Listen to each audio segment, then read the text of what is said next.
Astro sign channel வாயிலாக உலகெங்கும் வாழ்ந்து கொண்டிருக்கும் சகோதர சகோதரிகள் அனைவருக்கும் அன்பார்ந்த வணக்கங்கள் மற்றும் வாழ்த்துக்கள். இன்றைய பதிவு தை மாத ராசி பலன்கள். முதலில் தை மாதத்துக்குரிய கிரக நிலைகளை பார்க்கலாம். அதன்படி குரு பகவான் வக்ரம் பெற்று ரிஷபமனையில் அமர்ந்திருக்க, செவ்வாய் பகவான் வக்ரம் பெற்று கடகமனையில் அமர்ந்திருக்கக்கூடிய இந்த தை மாதத்தில் மனோகாரகனான சந்திர பகவான் இந்த தை மாதத்தினுடைய முதல் நாளே கடகமனையில் ஆட்சி பலத்துடன் வீற்றிருக்க, கன்னிமனையில் கேது பகவானும் புதன் பகவான் தனுசு மனையில் வீற்றிருக்க, இந்த தை மாதம் முழுவதும் சூரிய பகவான் மகர மனையில் அமர்ந்திருக்க, சுக்கிர பகவானும் சனி பகவானும் இணைந்து கும்பமனையில் வீற்றிருக்க, மீனமனையில் ராகு பகவான் அமர்ந்திருக்கக்கூடிய இந்த தை மாதத்தில் செவ்வாய் பகவானுடைய பெயர்ச்சியானது நடக்க இருக்கிறது. ஸோ அதன்படி பார்க்கும் பொழுது செவ்வாய் பகவான் மிதுன மனைக்கு செல்கிறார். எப்போ செல்கிறார் அப்படின்னு பார்க்கும் பொழுது தை மாதம் 8ஆம் தேதி, அதாவது 21/1/2025 அன்று செவ்வாய் பகவான் மிதுன மனைக்கு பயிற்சியாகிறார். அதே போல தை மாதம் 11ஆம் தேதி, அதாவது 24/1/2025 அன்று புதன் பகவான் மகர மனைக்கு பயிற்சியாகிறார். அதே போல சுக்கிர பகவானுடைய பயிற்சியும் இந்த தை மாதத்தில் நிகழ இருக்கிறது. அதன்படி பார்க்கும் பொழுது தை மாதம் 15ஆம் தேதி 28/1/2025 அன்று சுக்கிர பகவான் எங்கே போய் அமர்கிறார் அப்படின்னா மீனமனையில் போய் அமர இருக்கிறார். ஸோ இந்த பெயர்ச்சிகளினுடைய அடிப்படையில், கிரகங்களினுடைய அடிப்படையில் என்ன மாதிரியான பலன், சாதகம் என்ன, பாதகம் என்ன, எதை செய்யலாம், எதை செய்யக்கூடாது, என்ன மாதிரியான தெய்வ வழிபாடு உகந்தது என்பதை பற்றித்தான் இந்த பதிவில் நம்ம டீட்டெயிலாக பார்க்க போகிறோம். அதற்கு முன்னால் நம்முடைய சேனலை ஃபர்ஸ்ட் டைம் நீங்கள் பார்ப்பவர்கள் என்றால் மறக்காமல் சப்ஸ்கிரைப் பண்ணிக்கிங்க. கும்பராசி அன்பர்களே, இந்த தை மாதம் என்ன மாதிரியான பலன்களை தரும் அப்படின்னு பார்க்கும் பொழுது, உங்கள் ராசிநாதன் என்று சொல்லக்கூடிய சனி பகவான் ஆட்சி பலம் மூல திரிகோணம் பலம் பெற்று வலிமையாக அமர்ந்து சுக்கிரனோடு சேர்ந்து உங்கள் ராசியிலேயே உட்கார்ந்துருக்கார். இந்த சுக்கிரன் என்பது உங்கள் ஜாதகப்படி யார் அப்படின்னா 4க்குரியவன், சுகத்தை தரக்கூடியவன், பாக்கியத்தை தரக்கூடியவனான சுக்கிரனோட ராசி அதிபதி இணைவு.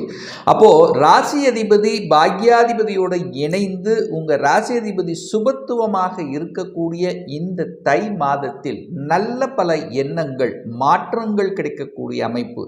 இதுவரைக்கும் ஒரு நெகட்டிவ் எண்ண உணர்வுகள் இருந்தவர்கள் இப்ப பாசிட்டிவ் எண்ணங்களுடன் செயல்படக்கூடிய தன்மை இருக்கும்.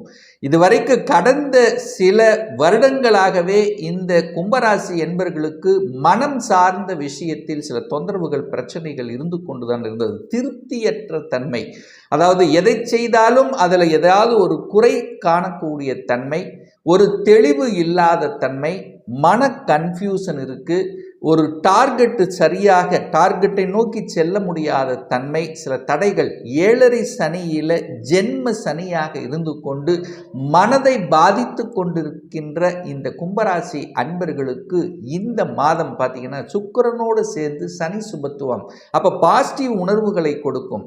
செயல்பாடுகள் திருப்திகரமாக இருக்கக்கூடிய அமைப்பை, கடந்ததாகவே இருக்கட்டும், இனி வரக்கூடிய காலங்கள் உங்களுக்கு நல்ல காலங்களாகத்தான் இருக்க போகுது அப்படின்னு சொல்லுவேன். அப்போ எந்தெந்த விஷயங்கள் தடைபட்டு கொண்டு எதையெல்லாம் செய்ய முடியாமல் தவித்து கொண்டிருந்த உங்களுக்கு இப்போ அதாவது என்ன இருக்கும், ஒரு வெளிச்சம் கிடைக்கக்கூடிய தன்மை. அப்போ இதுவரைக்கும் இருட்டாக இருந்த விஷயங்கள் இப்போ ஒரு வெளிச்சத்துக்கு செல்ல போகிறீர்கள். ஒரு நல்ல பாக்கியத்தை நோக்கி அடியெடுத்து வைக்கக்கூடிய தன்மை என்பது சிறப்பு பெறுகிறது. ஏன் சொல்கிறேன் அப்படின்னா, இந்த தை மாதம் 15க்கு அப்புறம் பார்த்தீங்கன்னா உங்கள் பாக்கியாதிபதி உச்ச பலத்தோடு இருக்க போகிறார். அப்போது நிச்சயமாக சுக்கிரன் உச்ச பலத்தோடு இருக்கின்ற காரணத்தாலும் ராசி அதிபதி வலுவாக இருக்கின்ற காரணத்தால் நிச்சயமாக நீங்கள் செய்யக்கூடிய அத்தனை விஷயங்களும் திருப்திகரமாக இருக்கக்கூடிய அம்சத்தை உருவாக்கிவிடும். ஒரு நல்ல வேலை கிடைக்காத இந்த கும்பராசி என்பவர்களுக்கு நல்ல வேலை கிடைக்கக்கூடிய அமைப்புகள், சந்தர்ப்பங்களை உருவாக்கிவிடும். ராகு பகவான் 2ஆம் இடத்துல குடும்பஸ்தானத்தில் இருந்து கொண்டு குடும்பம் சார்ந்த விஷயத்தில் சில தொந்தரவுகள். ஏன்னா ராகுனாலே பாம்பல்லவா, ஒரு பாவ கிரகம் உங்க குடும்பஸ்தானத்தில் இருந்து குடும்பத்தை ஏதாவது ஒரு ரூபத்தில் தொல்லைகள் ஏற்படுத்தியது. கணவன் மனைவியா இருந்தால் சின்ன சின்ன கருத்து வேறுபாடுகள். சரி, நல்லதா நம்ம இருக்கிறோம் அப்படின்னா மற்றவர்களால, அதாவது குடும்ப உறுப்பினர்கள் அல்லது மற்றவர்களால ஒரு சில பிரச்சனைகளை சந்திக்கக்கூடிய தன்மை. சரி, ஏதோ ஒரு வகையில் மன அழுத்தத்துக்கு ஆட்பட்டு கொண்டிருந்தவர்களுக்கு நல்ல ஒரு காலகட்டமாக, அதாவது தை பிறந்தால் வழி பிறக்கும்னு சொல்லுவாங்களவா, இந்த தை மாத இறுதிக்குள் உங்களுக்கு நல்லவைகள் நடக்கக்கூடிய அமைப்பு இருக்கு.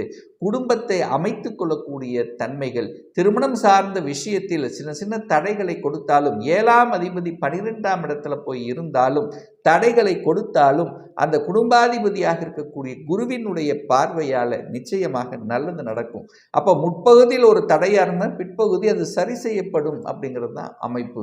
காசு பணம் சார்ந்த விஷயத்தில் எத்தனையோ தொந்தரவுகள், எத்தனையோ இழப்புகள், கொடுத்த பணம் ரிட்டர்ன் ஆகலை, எத்தனையோ இடத்துல மாட்டிக்கிட்டு தொழில் விஷயத்தில் கூட பணத்தை இன்வெஸ்ட் பண்ணி அதை எடுக்க முடியாத நிலை, அல்லது வட்டி கட்டிட்டே இருக்க வேண்டிய நிலை, இந்த மாதிரி பணம் கஷ்டங்களை அனுபவித்து கொண்டிருந்தவர்கள் இப்போ அதிலிருந்து விடுதலை பெறக்கூடிய ஒரு நல்லது ஒரு காலகட்டமாக இந்த தை மாதம் அமைய பெறும். வாக்கும் பலப்பட போகிறது. அப்போ உங்க பேச்சை கேட்காதவங்க கூட இப்ப கேட்கக்கூடிய அமைப்பு. இதுவரைக்கும் நீங்க கேட்டு அது சரியில்லை என்று சொல்லி உங்களை ஒதுக்கி வைத்திருந்த உங்க பேச்சுக்கு மதிப்பு கொடுக்காதவர்கள் கூட இந்த மாதத்திலிருந்து உங்களுக்கு அவர் சொன்னது சரிதான் அப்படின்னு புலப்படக்கூடிய அமைப்புல இந்த மாதம் சிறப்பாக இருக்கு. 3ஆம் அதிபதி நீச்சமாக உட்கார்ந்திருக்கார்.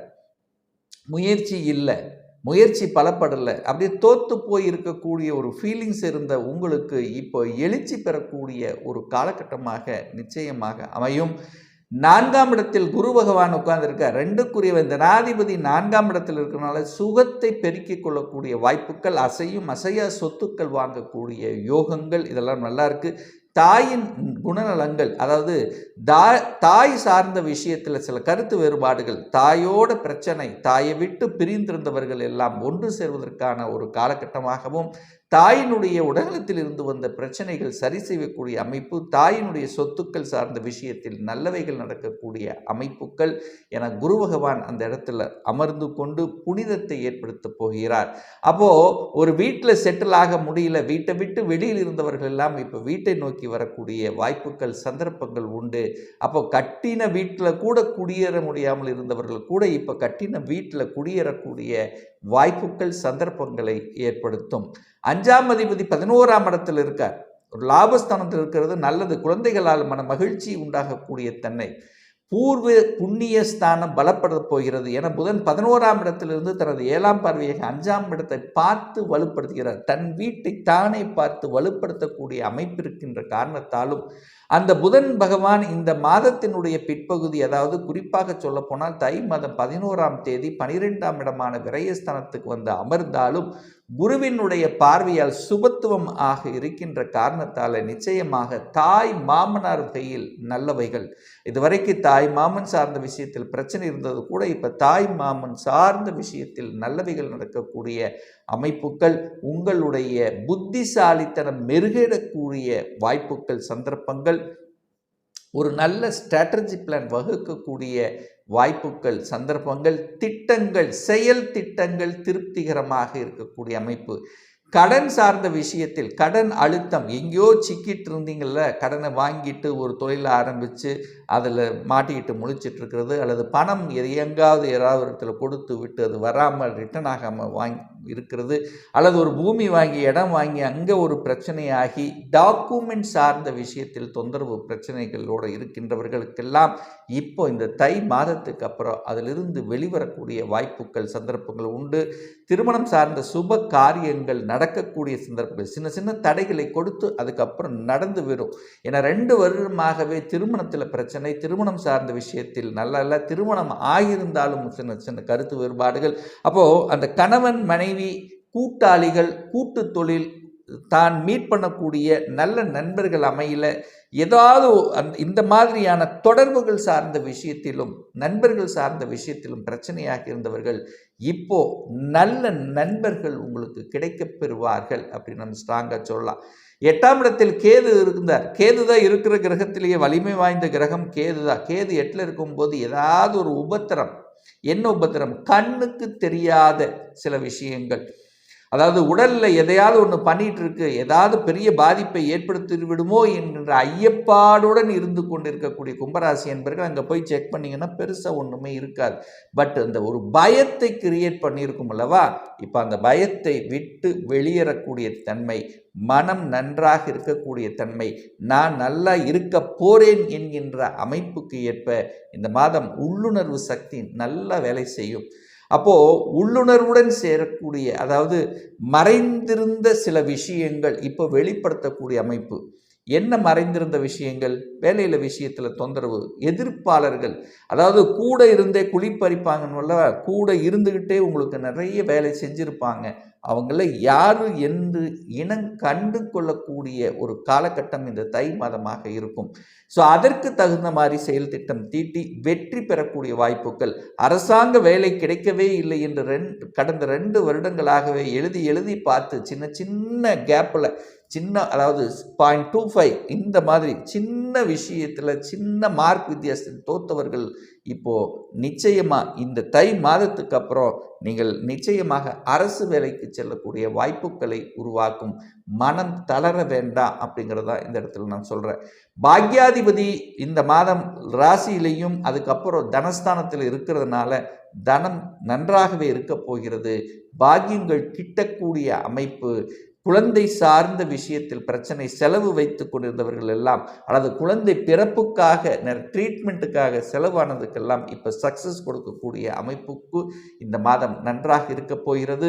ஏன் இதை ஸ்ட்ராங்காக சொல்கிறேன்னா, 5ஆம் அதிபதியாக இருக்கக்கூடிய புதன் பகவான் 12ஆம் இடத்தில் வந்து அமர்ந்து குழந்தை காரகன் என்ற குருவினுடைய பார்வை பெற்றிருக்கின்ற காரணத்தால் உங்கள் வீட்டில் ஒரு குழந்தை, ஒரு உறுப்பினர் இணைத்து கொள்ளக்கூடிய நிகழ்வு சிறப்பாக இருக்கின்ற காரணத்தால் குழந்தை பிறப்பு சாதகமாக அமைகிறது.